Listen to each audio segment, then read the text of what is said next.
We're live here today, guys. We got 6 managers in here. Do we have 6? I guess when Carrie gets here, we'll have 6 managers in here. And then we got our panelists in here. So we hope this works. We understand Maggie, did I understand we still have the power grid outages going across the city? They're coming this way. So we understand some of you aren't hearing us because you don't have no power. And if power goes out here, I hope the panel said something that was intriguing to you before it goes out. So guys, we're going to start rolling here real quick. I had Maggie, you got the video for me, and I don't even know which one. I know I narrowed this down to 3 videos. The ladies picked one of these, so we're going to roll for our video and then keep on moving through this thing. Maggie's new here. She's not done this before. This is the first time, by the way, we're in the new conference room. We've got speakers in the ceilings. We've got the cameras now finally done in here. So hopefully this works out. So get some feedback to us later about how the sound was as we talk to you guys that are online with us. Are we ready, Mag? We're ready. Shoot. Let me introduce you to the concept of success. Ben Franklin was a pretty smart guy, and I want to start with a quote by him. If you do tomorrow what you did today, you will get tomorrow what you got today. You want to know what that means? The average American makes between 3 and 5% more each year. That's the deal. And in today's economy, I'm not sure we're going to make the 3 to 4 to 5% next year as employees. So it takes you 20 years to double your income in America as an average person. That's the mediocrity that we're stuck in life. And then you meet people who have the uncanny ability to double their income in a year, to get promoted 5 times in a year. The ones that beat the system, the ones that conquer it. You've all seen them, haven't you? The difference between them and the ones that don't do that is that they wake up in the morning and they think differently. They understand that if I do tomorrow what I did today, I'm going to get tomorrow what I got today. You want a bigger car? How about a nice house in Tahiti? Sure, would you love a nice house in the hills? We all want better things, don't we? We all want more friends, more stuff, more money, more security, more travel, more enjoyment. If you do the same thing tomorrow that you did today, you're stuck. Stuck. And it doesn't change. And it grows a little at a time. And you get a taste of success. But it's never fast enough. It never excites you. And when it does, it's a good month, or a good 2 months, or a good 3 months, but it doesn't provide a trajectory that creates success. So the first thing I want you to think about today is I want you to wake up tomorrow and do something different. And understand if you do the same damn thing, you're stuck. Just because you did it a certain way yesterday, there's no reason to do it that way today. You wake up in the morning, you're failing. So you blame the president, you blame Congress, you blame Greece, blame the euro. I mean, construction in the street, it's the mayor, oh, it's the... And you wake up in the morning and you look in the mirror and you're not failing because it's the other guy's fault. Or it's the economy's fault. But if you looked in the mirror and said, I'm failing because of me, you wouldn't like it. And you change that. And I believe the common denominator of failure in any business is excuses. Why are you failing? You never say because of me. Oh, it's the competition. It's the economy. It's the president. It's Congress. If you wake up tomorrow morning and blame your failure on someone or something else, you have no reason to change, do you? It's that son of a fault. Son of a gun! I did everything I could. But if you woke up in the morning and looked in the mirror and said, I am failing because of me, the decisions that I make, the energy I put in, I'm not passing the blame. If you look in the mirror tomorrow and say that, you will change. Because nobody likes thinking of themselves as a failure. How often does that happen to us in our day-to-day lives? You know, family, the biggest excuse of all. Time. Every one of those excuses was bullshit. Wasn't it? Think about it. Every single one. At the end of the day, winners win. But as long as you don't put it on you, you have no motivation to change it. So in short, if you own your failure, you'll own your success. If you don't own your failure, you'll never dig out. And I find that in any business. Always the common denominator of failure, personally, is excuses. You don't want to be a failure, do you? Some of you have seen me show you any of that one that's been around here for a period of time. I put a graph together 3 or 4 years ago that says embrace change. And on there, there's about 12 companies. I can't even remember who they all are, but it's Blockbuster, it's Circuit City, it's Kodak, it's, oh my gosh, Toys R Us. And the whole key is that I really think this video is true. The world's changing at a pace that we've never seen before.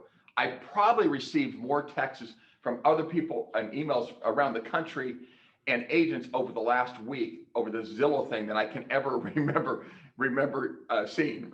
Rachel, who's going to be on our panel, shaking her head. Jess Nix called me and says, "Okay, we got to have a showing up for ourselves." I think Todd, I think just looking out the room, a couple of you guys have reached out to me on this subject in the last couple of days. But guys, we have to embrace change. We've got to understand the world's changing more than it ever has before. I've had numerous conversations in the last week. Karen Jennings was on the phone with me for about a half hour on Sunday. That was a short conversation. And one of the things she said, I lost a listing to someone in Nebraska Realty because they were offering 3.5%, 4%. She said she knows it was at least 4% or below. And so we're seeing right now, because we got this crazy lack of inventory, we got to think different. I continue to say our logo and motto this year is going to be, we've got to work harder than everybody else. We got to think different than everybody else, because this is becoming an industry of have and have nots. And the great thing is you guys are the best of the best and you are the winners. But we, even as the best of the best, we've got to understand what changes are taking place. What changes are taking place with Zillow and online lead generation, and how does that affect us? We've got to understand the changes taking place in the marketplace and the consumer's mindset that they don't need us. Now, we believe they do need us. And I think we can show great value to not only where we can even get them more net money and make this an easier transaction for them, but Kodak was the first company, those who've heard this before probably 20 times, I apologize. Kodak was the first company to ever develop the digital camera. But they were making so much money on the big Kodak cameras and their Kodak paper, they didn't embrace the change. They knew the change was coming. They knew they had the ability and the technology to make the change, but they did not embrace the change, and they died. Toys R Us, this is the craziest story, especially when you look what's happened to Amazon. Toys R Us in 2003 or 4 said, we understand there's a fundamental shift in the marketplace. We have to have an online presence so people can buy our store. Not everybody's walking into brick and mortar. We don't think it's that important, so we're going to hire this little company that's starting to gain some momentum called Amazon to do that portion of it for us. Let's look at where Toys R Us are now. Let's look where Amazon is now. My point in all of this, things are changing at a pace we've never seen before. Heather and Jay, you and I had a conversation Friday for a half hour, more of a debate that we're going back and forth, challenging each other. It's like, how do we embrace these changes that are taking place, make sure we best position ourselves to make sure that we're going to capture what we need. So we're going to continue to think out of the box. How do we get creative? And what we're talking about this panel today is talk about these challenging times that we have, and how do we make sure that we're relevant, that we get business. So there's a lot going on here. So we're going to continue as an organization. I want to challenge each and every one of you as individuals. Don't keep doing the same thing, even if it worked today that you did yesterday. Make sure that you're taking what you're doing, you're improving it, and you're making sure that you're communicating in a more effective, efficient way than you ever have before. So I really think this hits home, but I believe we're going to have to work everybody else. Scott, help me on these numbers, because when I was given the numbers before, 39%, that was kind of a November number. But I think when we ended the year last year, Nebraska really was at 39, 40% of people, 39, 40% of people didn't sell a single house last year. We were at, I think, ended up at 16, 17%, if I have these numbers right. You ran these for me. Did you run them and not look at them? 16% of what? Are you talking? You ran me the report last week of people that did not sell a house in the whole market last. About 82% of our agents have sold something. So we had 18 people, 17 to 18% of people did not sell something. Nebraska really had 39%, and the market as a whole was somewhere around 27, 28%. over a quarter of the people in the marketplace sold 0 houses last year. I think that gap's going to widen this year, quite honestly, as we walk through this. We're seeing more for sale by owners. We got to figure out how to capture them. We're seeing more discount brokerages. We got to figure out how to show value. So ultimately, at the end of the day, we're going to continue to figure out how to embrace change, but work and outwork yourself. And if something's not working, look in the mirror and figure it out. Figure out what the competition's doing. Don't blame the competition, right? And if we understand what the competition's doing, what is the perceived value of them in the marketplace, that's going to help us be better prepared as we continue to move forward. So we're going to make sure that video goes out to everybody. Watch it, think about it, and continue to embrace change, guys. Let's send out, when we do that, Christy, did I see Christy float off here? Gina's working from home. Let's also make sure we send out that sheet. Send out that sheet, and I'll make some little notes on it of the failures of each one of those companies. Blockbuster is one of the biggest ones, right? 20 years ago, more Blockbusters on corners than Starbucks. Those of you, Nico's not old enough to remember this, but trust me, that was the case, okay? When you're in your diapers, you couldn't get a Starbucks, but you could get a Blockbuster video. Blockbusters had the ability to buy Netflix for $50 million. Kind of looks like peanuts today relative to Blockbuster, which 10 months ago had 1 left in Oregon. I don't think there's any Blockbusters left in the country anymore. Did we send out last night the video? I think it came from me. The awards, the Kay Carol Lisi Award. So all of you should have received the voting for the Kay Carol Lisi Award. We put a little something there, but what that is, to be on the list, first of all, you had to do a minimum of $4 million of production. We want to put a minimum production saying that this is a productive agent, but thereafter, it's up to you to determine what you think is an outstanding ambassador. This is something you're voting on, right, for your peers. Now, those people, I see Deb Sizik sitting in the back, those who have won it before, Lori Paul, we don't let you win it again. It's such an honor. We want to make sure this continues to be given to other people as we walk through time. But it could be someone that's a mentor. It could be someone that's crazy productive and you've worked with them and they're easy to work with. It's someone that is productive in that space, but you know they're crazy giving to the community to help others and charities and so forth. So it's not for us to determine what that person is. It's for you to say, this is the reason. It's a productive person, but it's really someone that's been a mentor, that's there to help people, that's here to help people have a better life. So you decide what that is, you turn it back into us, and then we'll announce that later. The other thing is we're gonna be sending out a lot of videos. Carrie, what did we do? I recorded 25, 30 videos yesterday. It seems like a lot. I had to keep drinking water. I was getting dry throat, but we're gonna try to make the awards as exciting as we can, understanding it's not gonna be live. We're gonna have a number of our nominees for our top awards will be here in this room. We're gonna have our presenters be here in this room. Those of you who are nominees, you're gonna find that out here by next Monday. Presenters will be calling here later this week. But the rest of us is gonna be a virtual experience. But we kind of wanna make this like the Academy Awards. We bought a banner that has a spotlight shining down on it. And so if the Excellent in Personal Marketing, the Big Deal Award, those type of awards, we're gonna have 3 to 5, in one case, 5 nominees. We want you, if you're one of those nominees, take those things, use that as a vehicle to post on your social media. So we think this gets more exposure versus just having one winner that gets recognized. There's gonna be 3 to 5 people recognized that you can utilize this stuff. So we're excited. You do not know that putting this event together has been substantially more difficult than putting a live event together because we've done that so many times. So we're hoping that there'll be improvements that come out of this that we can take out of that as we continue to move forward as we head back to a live event. So as you see that, it's in your email. So if you erased it, please go back in there, vote and come back. And that's confidential. That comes back just to me. Gina also sees it, but nobody else sees it. So please vote for somebody on that. We appreciate that. The last thing, and then I'll start diving into this. Lori Bonstetter, we're gonna have to pop her in here in a second. So if we can make sure she's ready, we're gonna give her 3 minutes. You've seen all of our managers have been in the offices here basically for the last 30 to 45 days, I guess. I'm looking at a couple of them. We will have all staff in the office March 1st. Mastermind groups and sales meetings starting after our awards breakfast, which is our awards ceremony, which is March 16th, Carrie. Thereafter, every meeting thereafter, we will have the option of both Zoom and live. Jay Brown, we've had I think 3 or 4 mastermind groups we've had that conversation with as we're setting those up for late March.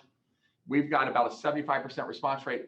of those saying that they would love to come in here. We're gonna take half this conference room, so we're gonna continue to keep it socially distanced, breakfast, lunch, but we want to get people together. We want to collaborate. We know that people are starving for interaction. We've seen so many of our large teams expand their space. The number one reason they told me they were doing that, Mike, you're doing the same thing, is that they want to get people in the office to idea share. Because we know things are so different in this market. We're in uncharted territory, what's going on in the real estate business.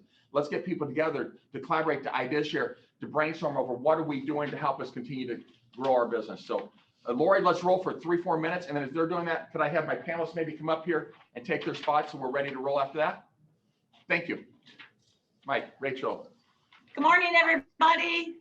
Lori Bonstetter here with 210 Home Buyers Warranty. I hope you can hear me just fine. Very good. So I hear you talking a lot about getting listings, and there's a mass of people out there that want those same listings. So I have a little quote: in a sea of options, sellers choose savvy. So being a savvy agent would be helping them out during their listing period. Even though houses sell fast, it still takes time for them to close. So you put a listing warranty in place. It covers the appliances, covers some plumbing, electrical, and heat. And you get a transaction together, but maybe it doesn't close. You still can keep that listing warranty in place until the next one does. So that's what makes you a savvy agent. And why else would you want to do that? Because it's going to help eliminate your post-closing disputes. It's a huge gift for the buyer. They can purchase their own, but it didn't just start at closing. It started when the listing went into place, and the buyer still gets 1 full year from closing. So those are a lot of bonuses put together for just that listing period. And then how does a warranty actually work? Well, last year it worked really great. So from February, 1st of February of 2020 till the end of January, so 1 full year, 210 spent over $555,000, $555,000 just on Village Point, Essex, Sarkey, Council Bluffs, and Lincoln offices. Those are just those offices. That's how much money we saved your homeowners. And number one, of course, was AC or heat. That was 48% of that total. So when you tell me the kitchen appliances are fine, we're okay. 48% of last year's claims were AC and heat. Appliances were the second next that we spent money on. And then remember, we always have that free lock and key, absolutely free. Sometimes companies make you pay a service fee for it. We don't. You get the rekey done, send us the invoice. We give you back up to $100. And last year we only had 20 people use that. So there's a lot of people out there that are losing out on $100. So make sure you're taking full advantage of everything you have to take advantage of. And if you have questions, I'm always here. Lori, you, Scott, and I had a conversation a week or two ago. The one thing that you popped up that I guess I was not really recognizing is you said that we do have a few people, not many, that are using the new construction product. Can you talk about that, please? Yes, and I've actually had a lot of questions about that this week.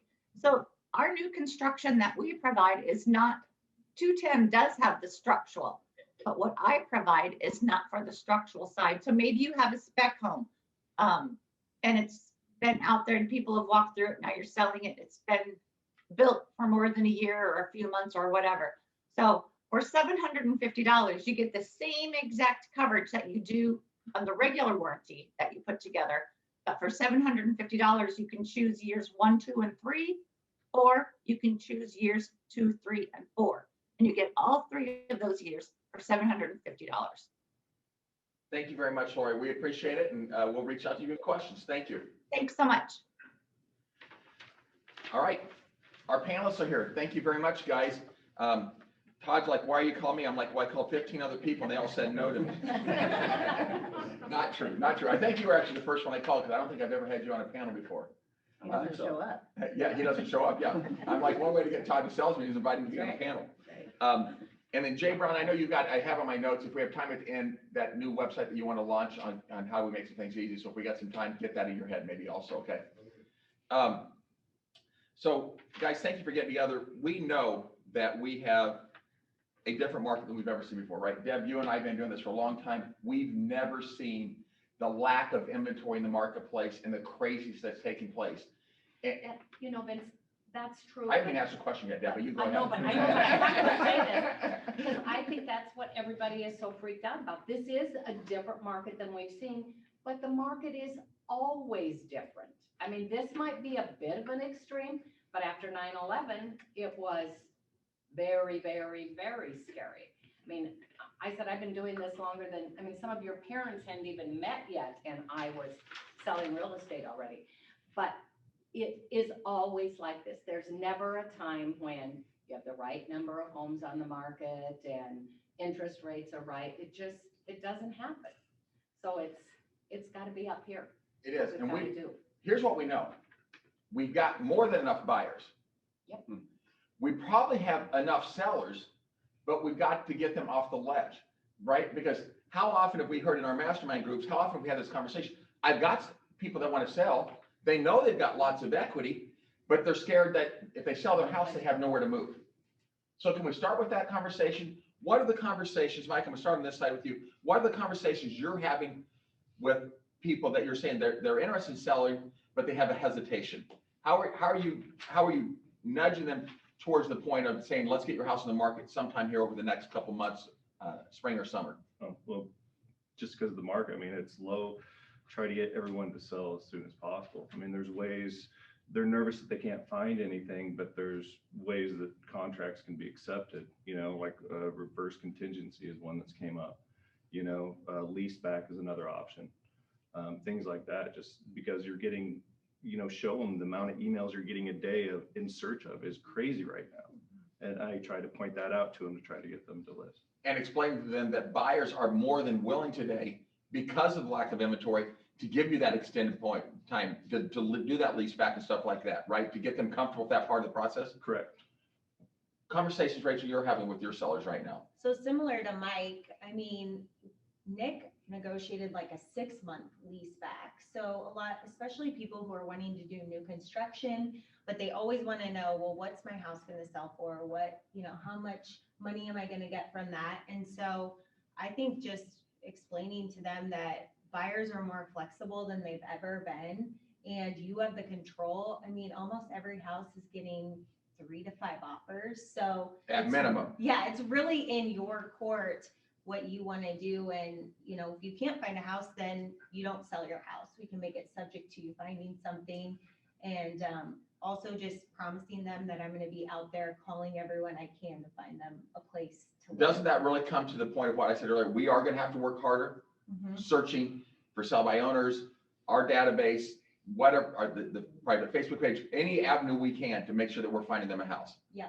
Because if all we're doing is waiting for it to come on MLS, we're going to be in there. I think we heard upwards of 50 plus offers on a house. I mean, that seems a little crazy. I wouldn't want to be the listing agent that's going to present 50 offers, to be honest with you, right? Yeah.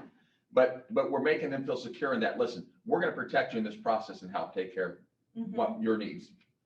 Lori, what are you doing? Well, I think one, I've had a lot of sellers say, oh, I'm going to totally hold off. The market's, you know, it's just tough out there. I've gotten together with them. Let's get your house ready. We've done pictures, we're ready to go. Instead of waiting to the last minute, it's really focused on packing up things. Let's get it ready to stage. So the minute they find something, because they will, instead of holding off and saying, I don't even want to deal in this market, let's get prepared.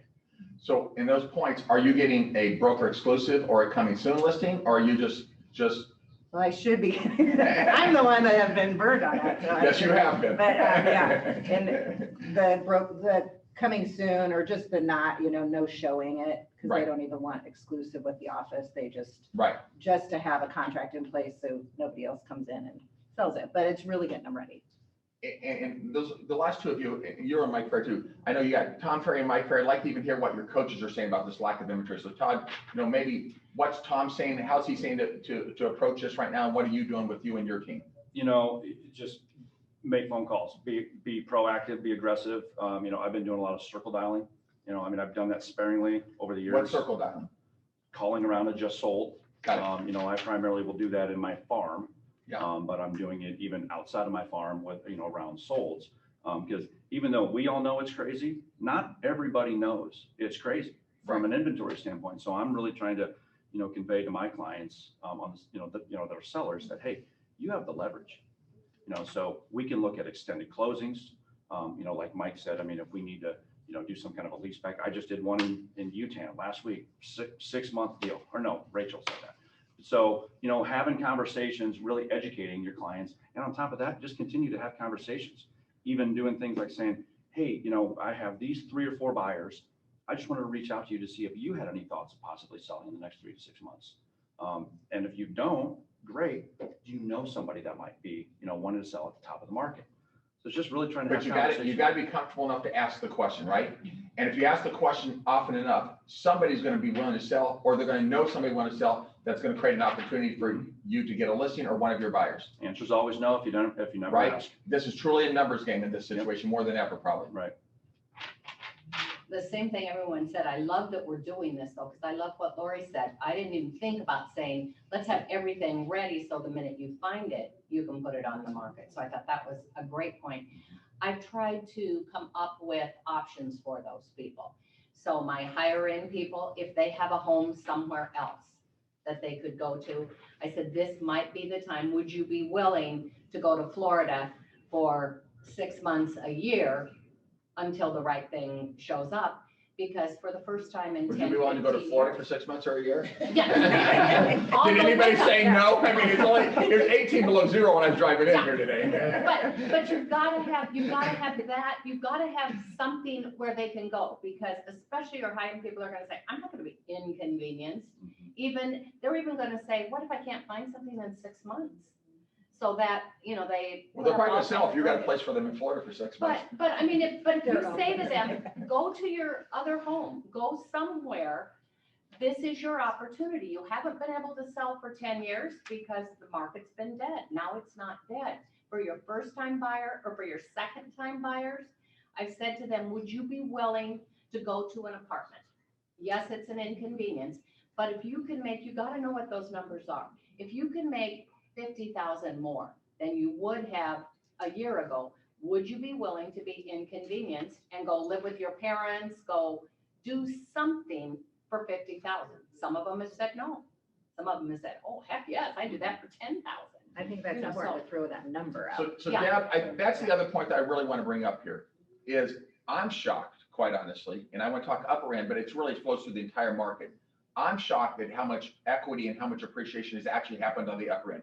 I've always said for years, if you buy a house over 800,000, I move the number to $1 million. You know, you buy that to live in. It's really not something don't plan to make money, but it's for your family, it's for entertaining, it's for personal reasons. But in today's world, more than we've ever seen in history, it's not even $1 million. We're talking $1.5 million, $2.5 million houses. Are you having that conversation with them that you have more equity than you've ever had before? You do, but you don't. And Okay. I think you have to be super, super careful. Let's take Linden, for example. A lot of those homes, they've tried off and on, like I said, for the last 10 years to sell. They've just kind of dabbled in the market. They wouldn't sell. Today they'll sell, and they'll sell at those prices, but they're not going to sell for 450,000 more than they were trying for 3 years ago. They're just. I'm hearing they're two selling- buckets on the upper end. Upper end houses that are newer, move-in ready, Yours a different are situation. getting premiums. But then I'm also hearing the Barrington Park, you know, like Michael Maley and I had a conversation about this other day. He's got some upper end. In the conversation is houses that need some work done to it will sell where they wouldn't sell before, but not at a premium. So it depends on the situation. And they're. But at least it's a conversation we can have that we really weren't having before, because before they're Right, putting on, they weren't even they getting couldn't even offers. sell it. And they're hearing to their, just like everybody else, they're hearing in California, homes are 30% higher. One of my clients called me, I have an offer for her, and she said, well, my sister told me in California, they're getting 30% more. And then I called my realtor in Hilton Head, and she said, they're at least 25% more. So I want 20% more in Omaha. And you just You're say, not as gonna long as get you can it. figure out how to move your house to California, I could probably get you 100% more. At least. Gino this weekend told me, he says, Vince, you know, your house is worth $10 million in California. Yeah. I said, well, that's great, Gino, but we don't live in California and it ain't worth $10 million. But if you can give me $5 million here, I'd be happy to take it. Yeah. So Barrington, you're kind of doing the same thing. You're making a lot of calls. You live in Barrington and we're getting houses again. I used to tell you guys, right? You used to tell me that if we have a listing in Barrington or Eagle Run or the Ridges, or Linden Estates, you better have a year listing because you might not get sold a year. But we're seeing those now even with multiple offers. What are you doing in your neighborhood that's helping you drum up sellers?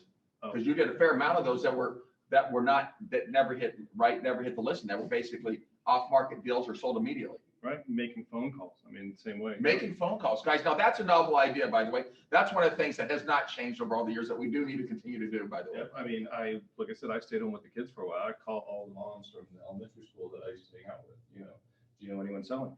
And then it's even turned into a point where they know now, and I'll get phone calls out of the blue like, hey, so-and-so selling, did you know this? And, I'll give a call, say, well, are you working with somebody? And then kind of go from there. I mean, because there's always, even agents send me emails all the time. Do you have houses in Barrington Park? So it's just kind of reaching out. I do use AdWorks in there quite a bit too. Right. 66 got a lot of upgrade stuff, and that it continues to be very, very, low inventory even on steroids, right? Yeah, big time. So have we seen appreciation in 66 in the houses that need to be updated?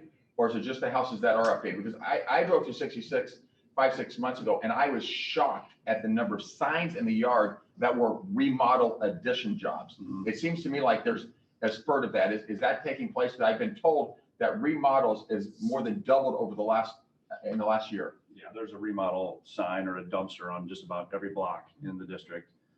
Yesterday, there were 11 active listings in District 66 out of 5,000 homes, and most of those were lower end. But so it's, yeah, I mean, there's been good appreciation, just kind of like what you were saying, if it's a house that's been updated, because since money's so cheap, the buyers, they don't want to do anything. So it's buy the remodel already inside of your purchase price.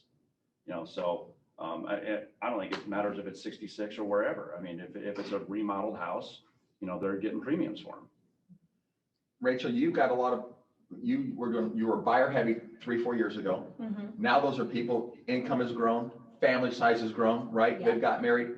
Are you having conversations with them about how much equity they have in their house? Because that's where we've really seen crazy appreciation. Yeah. Mike Pettit did last year did a little survey that the $200,000 house is now worth in today's market $260 over the last 4 to 5 years. I mean, I think a lot of them know that they have appreciation, but they don't realize how much. And now they're getting to that point where maybe they have, kid number 2 or 3 on the way, and they do need to make that move. And they're just, so excited about how much money they can get because they can just make that move so easily. And with interest rates being so much lower, their payment actually isn't changing that much. So that's a conversation we've had in a lot of the mastermind groups, that if you bought the house for $200,000 at 4 to 4.5% interest rate 4 to 4.5 years ago, and now you have 50 to 60,000 additional equity, and you paid the principal down a little bit. If you put that extra equity in your next house and move from the house that we bought for 200, now you're moving to 300, 400,000 at a 2.5 to 2.75% interest rate.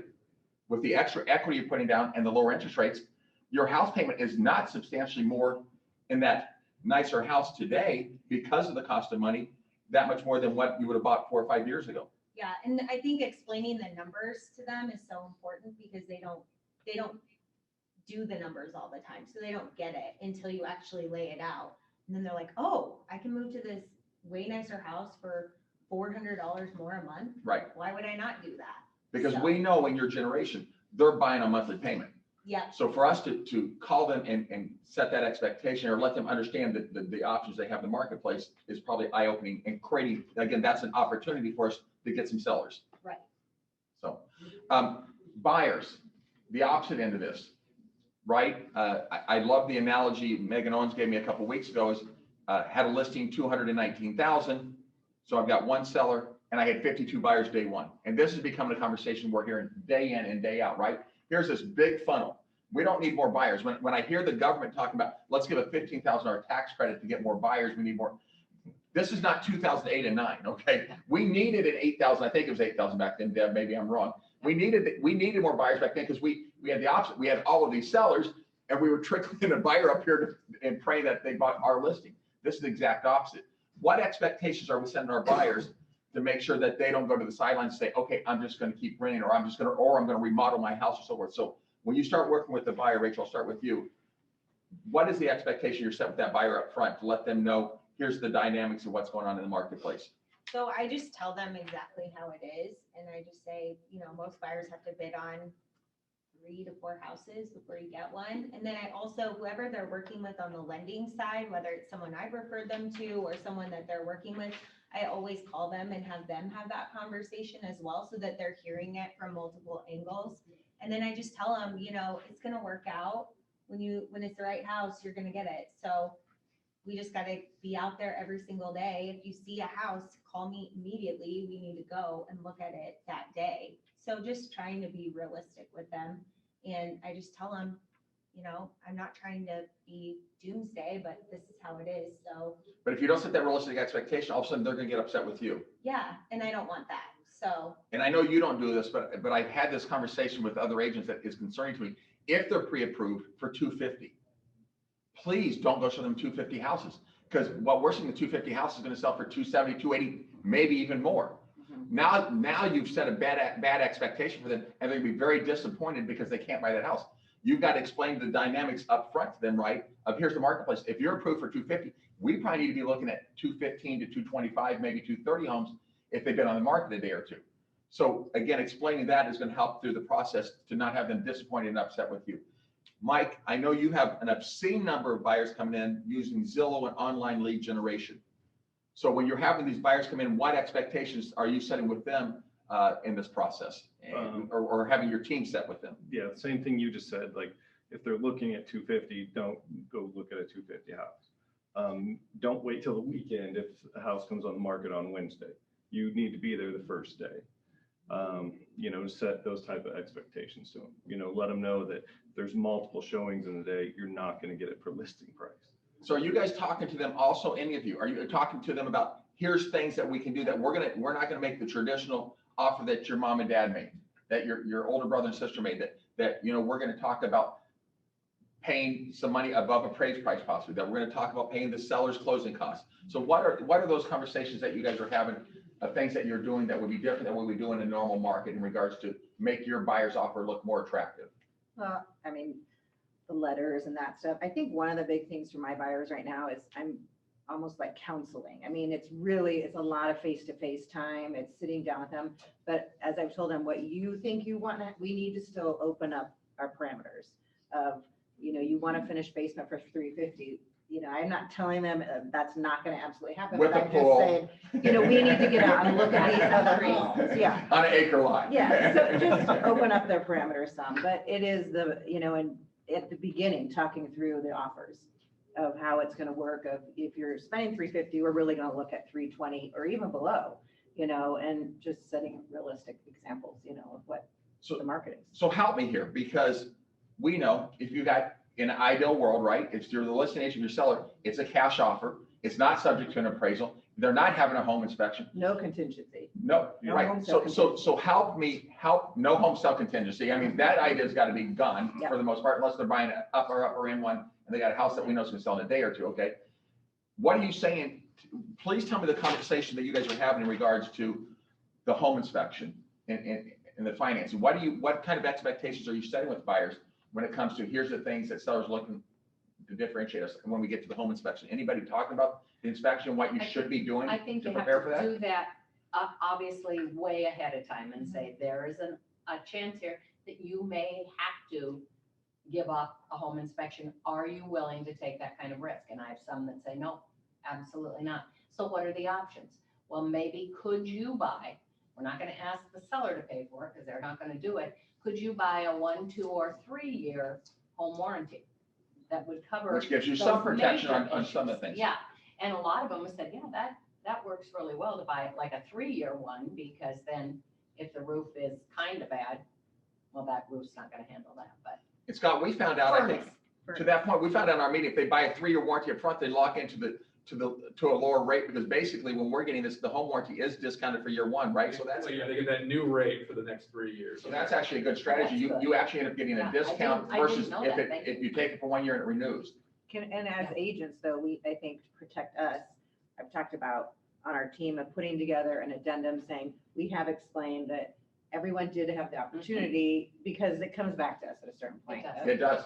of We need to make sure that we, inspections And you know, anything of that. this is an important subject from a liability standpoint, Right. right? Yeah. That if the one thing I would encourage everyone not to do is to say, oh, present an offer, you don't need a home inspection. Or if you put a home inspection, you're not going to get it. Walk through the realities of this. Let them make, as Deb's saying, the decision as to what risk they're willing to take as part of this process. If they're not going to take a home inspection, I highly, highly, highly recommend, for God's sake, put a home warranty on this. Give them some protection in the process.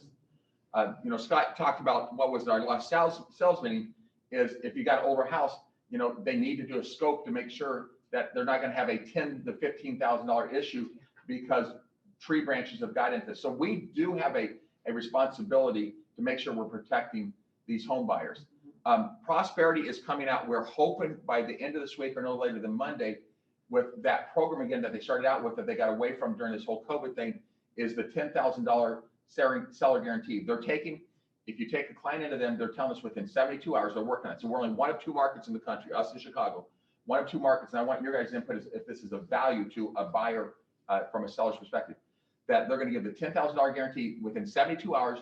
You get them documents of employment and your accounts. They're going to give you a approval letter, not a pre-approval letter. It's approval subject only to an appraisal that says it will close by a specific date. If it does not close by that date, they're going to give you a certificate to give to the listing agent and to give to the seller that Prosperity Mortgage will give $10,000 to that seller if it does not close. In my mind, that becomes a better offer than a cash offer now. But like, you know, the cash offer, you still got to sue everybody and everything else. You've got a certificate from the lender now that says if it doesn't close by that time specific, that these people are approved, you're going to get $10,000 from them to make sure that that thing closes. So is that, it's us in Chicago only, but we're excited. I had a meeting a week and a half ago with the home mortgage team when we had this conversation again. And so we're pressing them, marketing's working on that now, but we know the perception is if you got a cash offer, if you have an offer like that, you're basically putting your buyer in a better light. Any other expectations that you're setting with buyers or things that you're telling them that you think is giving them a leg up to get an offer over other people's offers? I think also just finding out why they didn't get it and then explaining that to them, which I feel like most agents are willing to share, because if they were up against cash and they're financed, I mean, there's really not much you can do in that situation. But I found that my buyers became more flexible once they realized, oh, well, the offer that was accepted did waive the inspection and they did pay $10,000 over appraised value, and then it makes them more realistic. So I think it kind of creates a better bond. So Rachel, to that conversation, is this a conversation, Heather, we're having almost daily in mastermind groups, is what is the conversation you're having about setting expectations of paying, saying that if it doesn't appraise, we'll pay X dollars above appraised price? I mean, number one, finding out if they can do that. Do they have the ability to do that? Right. And then I know that there's certain lenders like Pinnacle and Core Bank that have been doing a pre-underwriting. So they'll underwrite the property, and then based on what they're putting down, a lot of them are getting the appraisals actually waived. Yeah. So if you can find that out. It's in because you're putting advance. enough money down. Right. And it just depends on the area. If it's in the right area and they're paying, you know, under whatever, I don't know what their statistics are or how they do it, but we've tried to work on the front end to see if they can get that waived. And then if they're asked to, you know, pay over or whatnot, it's not as big of a deal because they know that they're not going to have an appraisal anyway. You're making sure that the seller knows up front, this is not subject to an appraisal in that case. Right. This is the same as a cash offer. Essentially, yeah. The second part of that you said that tripped the thought in my head is, you know, I'm assuming you guys, but I want to make sure everyone, I think if you're going to make an offer in a house, you know there's mobile offers. You have the duty and responsibility to your buyer. Call the listing agent. Figure out what's the most important thing to. We always think it's price. Well, in many cases, from the conversation of 6-month lease back and stuff like that, the conversation may be it's important for them to know that they got so many days, or they can do a lease back, or whatever. So, right, is that part of this process right now? Part of our job and the burden that falls on us right now is making sure that we're calling the listing agent, figuring out what's the most important thing, so it gives us the greatest opportunity to best position our buyer in that marketplace. We've even had lenders, I've had some lenders that have called the listing agent for the buyer as well. And Which that's nice. which gives a sense of security to the seller, right? Yep. So I think that's, and every lender should be willing to do that for you, quite honestly. Last thing I want to talk about is, Lord Paul, I think you referred to it in a sense, is I gave Ryan Estes, it gave me a statistic back in August that 1 out of 3 Americans are suffering anxiety, depression, high levels of stress more than ever before. We're now in the middle of the winter where that's like 1 out of 2 people. So half of the country is stressed out. And I think we're stressed out probably because we're dealing with a very emotional transaction, very emotional people in that transaction right now. So Deb, I'm start with you and walk around. What are you doing to keep yourself and your team positive? And what are you doing to try to keep your clients in this process sane and help them, understand what's going on here and keep them positive? For me, I'm trying to keep my circle around me, my support system, to the people that I know will support me. I try to stay away from people that are too negative, but I'm also trying to stay away from the people. Yeah. No, but I'm also trying to stay away from the people that are too positive, the people that don't give you realistic feedback. If you're kind of down a little bit and you say, how are things going? The last thing you need to hear is, oh, things are so wonderful. I am so busy. I can't. That doesn't help us any either. So be honest with your peers. Tell them, hey, it's a struggle out there right now. What can I do to help you? Do you have anybody I can be with? But don't surround yourself with people that you know are going to make you too high or too low. Kind of keep it with the people that are real, and keep doing what you know you have to do. Remember, it's a 90-day cycle.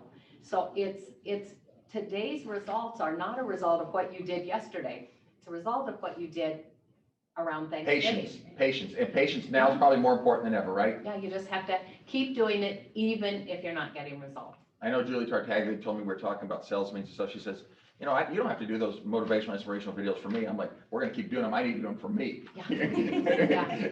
But we know not everyone needs those, but I do think right now we need to continue to make people more inspired. We need more inspiration, but real inspiration, motivation. Yeah, and know we're all in the same boat. I mean, I don't think I've sold a house in probably a month.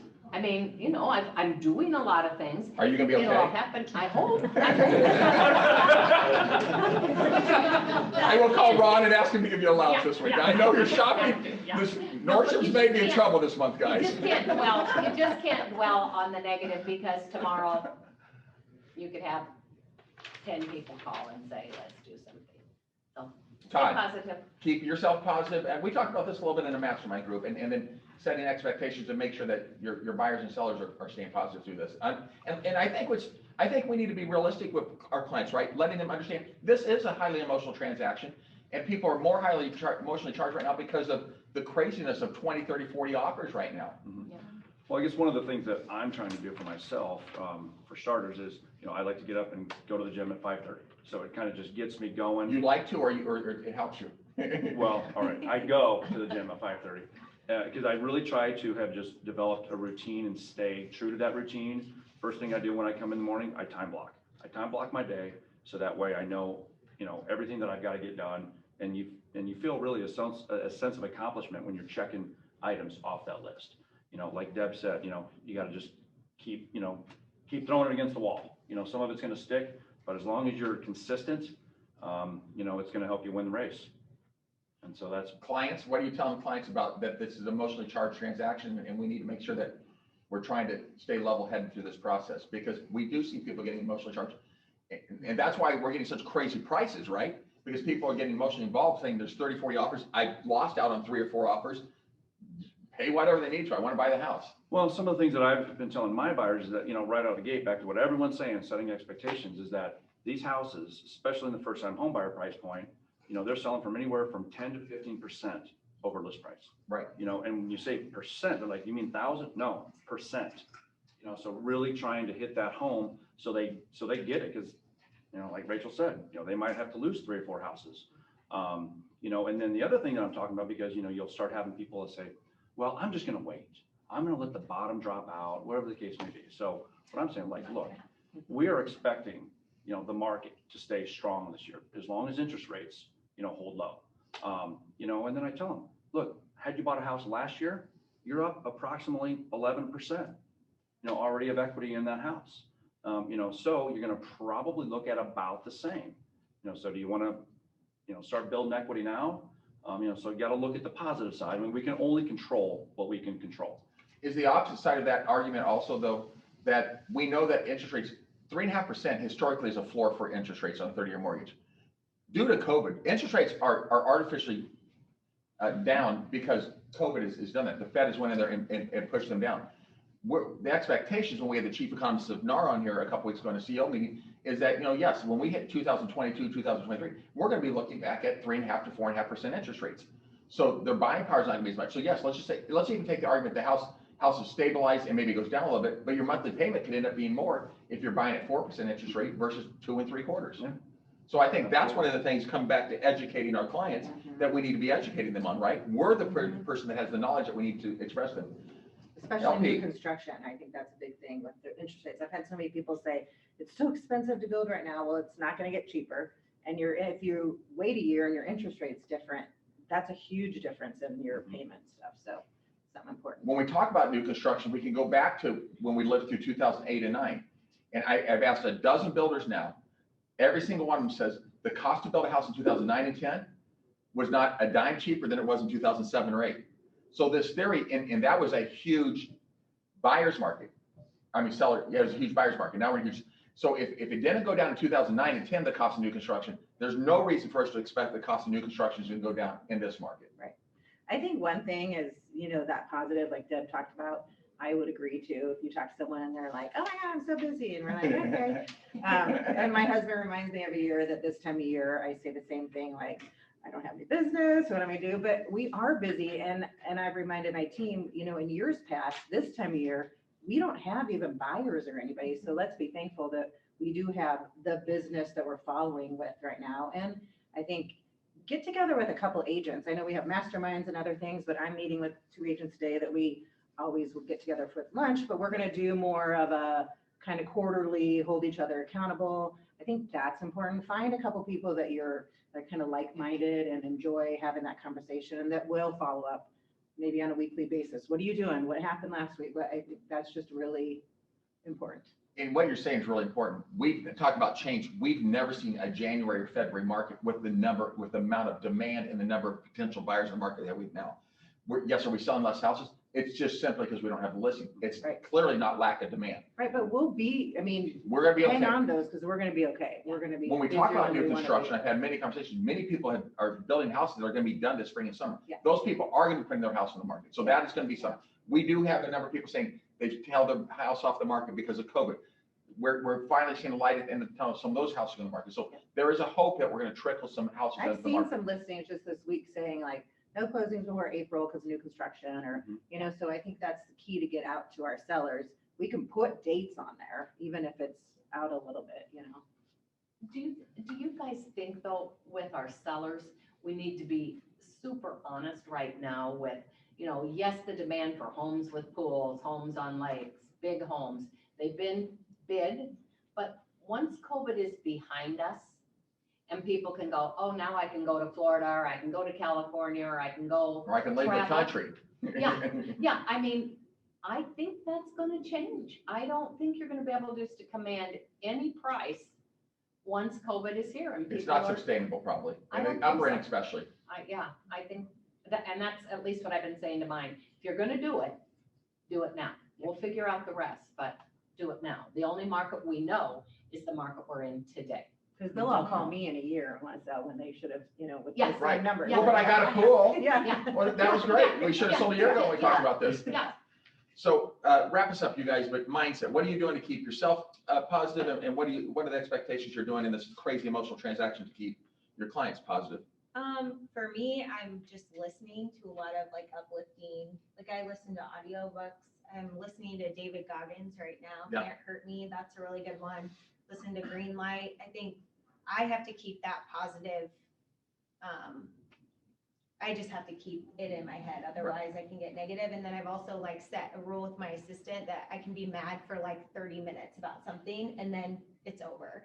We can't talk about it anymore. And I think it really helps to have Nick in the business too, because he understands and we can kind of just get it out and then it's like, it's over. Right. Move on. But I'm also talking to agents across the country through Mike Ferry and they're all having issues. I mean, we're having weather issues here, but talk to a guy from California and there's no inventory there. So I think just getting creative with, you know, I'm role playing a lot, like all the objections that we're having and just really trying to, like Deb said, we're all in the same boat. So just keep going and keep making those calls. And I think as long as you're doing what you're supposed to do, the business will come in one way or the other. And I think when we're talking with our clients and they know we're reaching out to for sale by owners, we're making calls around neighborhoods. Yeah. When they know that we're working for them and we're communicating that to them, they're going to be more patient in that process, right? That mentally gets rid of a little of that anxiety and stress that they have in this process. Mhm. So communication is a critical part of this process, I believe. Mike, wrap us up. Well, you know, everyone is slow. Depression gets worse when you're alone.